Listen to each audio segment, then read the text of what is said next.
So last night on the podcast, one of the major topics of conversation was Luis Ortiz versus Deontay Wilder. And interestingly, we had a split panel. I think of the four of us on, two were picking Wilder, two were picking Ortiz. And I said that in what I viewed as a real 50-50 fight, I had a slight lean to Deontay Wilder. And I thought Deontay Wilder at this stage was probably the most likely winner of the two. Now, I kind of expressed that and went into a little bit of detail on the podcast, but I guess one of the things about the podcast is when you've got a list of topics to get through, when you've got 4 or maybe even 5 people, each with a different opinion on it, sometimes you maybe don't get the time to go into the full detail about the topic in question. So, following on from the podcast going out last night, I received quite a few messages of people very, very surprised that I was favouring Deontay Wilder over Luis Ortiz and wanting more information. So I thought it's a very good fight, and the fight hasn't been confirmed yet. It's heavily rumoured, and I thought it would be more than worthy of a separate video to discuss it. Let me start by saying a lot of the boxing hardcore on YouTube, a lot of them have the kind of viewpoint that Deontay Wilder is a hugely overhyped fighter who's beaten literally nobody in the professional ranks and will be absolutely hung out to dry the second he faces somebody of any calibre. They view Luis Ortiz as an underrated guy, a guy who hasn't necessarily been in the limelight but who has been going about his business in devastating fashion, a guy who's a southpaw, a guy who has a very high KO ratio, and a guy who has a very, very high level of technical ability, experience from the amateurs with a high level of pedigree there. And I think a lot of people, just think this is going to be very, very easy work for Luis Ortiz, that he will either find Deontay Wilder's chin and stop him, or that he will completely outclass Deontay Wilder and outbox Deontay Wilder. Now, this isn't a ridiculous argument to make. Let me start by saying Deontay Wilder has substantial weaknesses. You know, if you look at the complete fighter, if you look at what makes the perfect fighter, I would acknowledge that Deontay Wilder is a hell of a long way away from that fighter. Before we get into his technical frailties, I would agree that his resume as a pro is weak. His biggest win to date comes against Stavern, and he's actually looked very beatable in subsequent fights, such as the Ortiz fight and the Gerald Washington fight, where you could say that those guys did have success for spells of the fight, outboxing Deontay Wilder. The one bit of credit I would give Deontay Wilder, and this is something I think he deserves a little bit more credit for, is Deontay Wilder gets a huge amount of stick for the weakness of his resume, and his resume is weak for an established heavyweight champion. But Deontay Wilder did turn up to Alexander Povetkin's backyard. He did turn up to Russia to fight Alexander Povetkin, who at the time was a consensus top 3 heavyweight, and a guy with a huge knockout ratio, and a guy who was, very much considered towards the top of the sport. And Deontay Wilder was ready to fight Povetkin. He turned up to fight, and that would have been a tremendous name on his resume if he were to be victorious. And that fight didn't go ahead because of performance-enhancing drug reasons, which we won't cover in this video because it's been covered extensively elsewhere. But it's not purely as if Wilder has gone his entire career docking opponents here. He did look to take a very, very tough fight against Povetkin, and that fight didn't happen for reasons that I personally consider to be out of his control. Having said all of that, Luis Ortiz would represent the toughest test of Deontay Wilder's career.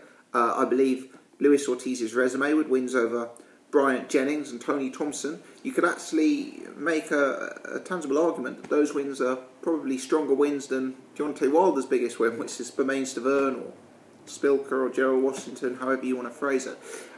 So I'm going to say, first and foremost, credit to Deontay Wilder for taking this fight. He hasn't taken the toughest fights in his career to date, and this is a tough fight. This is a voluntary rather than a mandatory, and he's taking it. But I would agree that the resume argument is a valid argument when it comes to Deontay Wilder.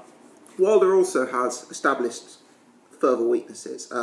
Defensively, he gives the impression of being very open. His chin is straight up in the air. He goes very much backwards in straight lines without any protection to his face.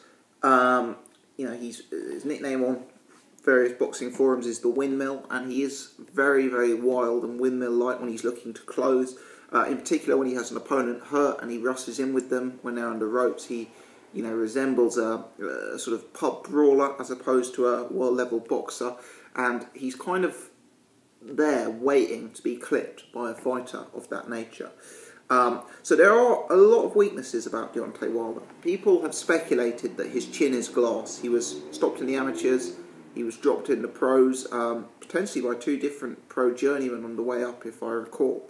But I don't think Deontay Wilder's chin is as bad as people suspect. I'm not saying Deontay Wilder's necessarily got a Vitaly Klitschko chin or a David Tua chin or one of those great chins. He's a long way off that.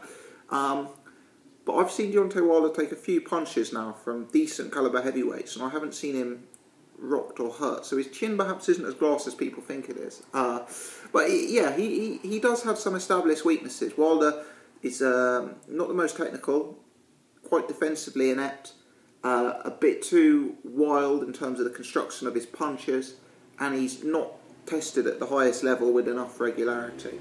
So weaknesses are there, and a guy like Luis Ortiz, who's a guy who has that technical advantage, the amateur advantage, a guy who has that punching power to maybe clip Deontay Wilder, is the kind of guy who could easily get Deontay Wilder beaten. I mean, I'm not saying in any suggestion that this is an easy fight for Wilder, or this is a fight that I think he walks through. But I think because Wilder's weaknesses are so established and so exaggerated, who can get the picture of him trying to close fights with that windmill style out of their head? Because the weaknesses are so exaggerated, people have a tendency to ignore the strengths. He is one of the hardest punchers in heavyweight boxing. He is, for me, a supreme athlete. He's actually a very, very fast fighter. He's got decent hand speed. Wilder's jab is an improved weapon. His jab is a real decent punch. He's got now a good jab. He's got that lethal right-hand cross we all know about. He's developed a decent left-hand lead hook. Wilder, he maybe isn't the most all-round. He maybe isn't defensively gifted. He maybe isn't the most capable inside fighter. But he's got a lot of weapons there. He's a young, fast, athletic, power-punching heavyweight with a lot of size. And when he actually needs to, he can box smart. Look back at that Bermane-Stiverne fight. To date, that's his career best performance, how he dealt with Bermane-Stiverne, how he boxed him, how he kept him long, how he negated Bermane-Stiverne's offense. I think he can actually have similar success against Ortiz. Ortiz is going to be small compared to Wilder. Ortiz is going to be slow-footed compared to Wilder. And Ortiz is going to need to get into range.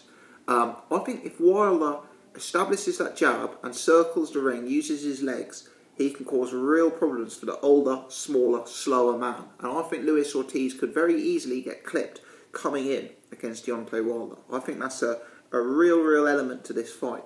Don't expect Wilder to put in the performance he did against Gerald Washington, where he let the opponent take the front foot in the early rounds. Don't expect Deontay Wilder to get involved in a bit more of a scrap where both guys are trading level like he did in the Spilker fight.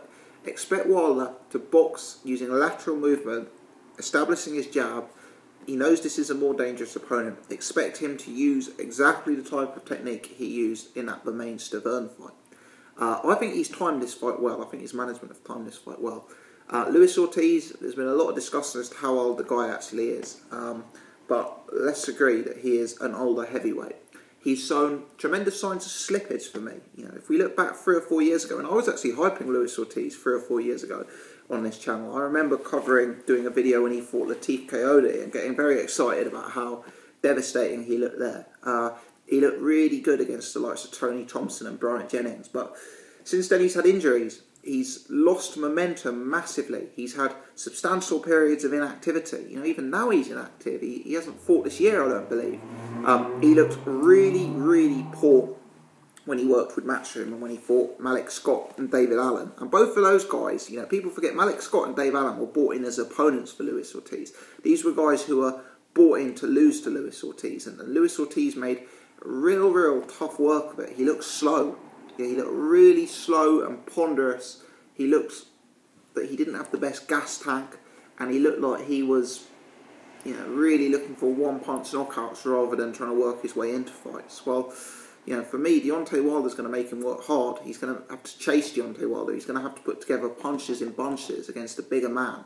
He may have to take a few shots. And if Ortiz starts to slow like he did against Malik Scott and Dave Allen, if he starts to struggle to put punches together, if he looks slow, I think he's going to be a sitting duck for Deontay Wilder. I really do.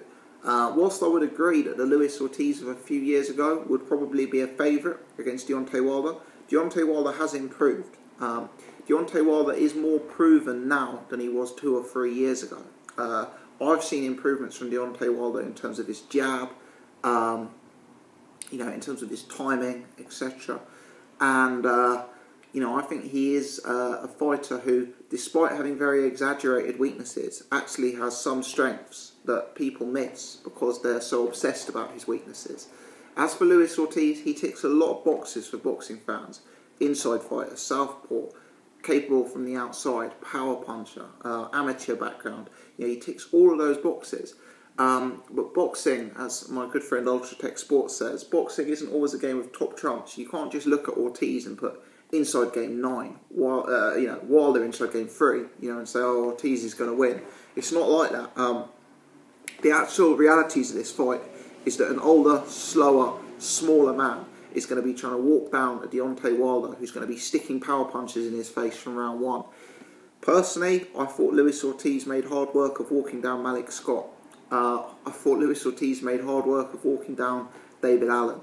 I thought those fights showed him as a guy on the decline who had slowed and who lacked the sort of snap and excitement and athleticism and dynamic nature to his work that he had coming up.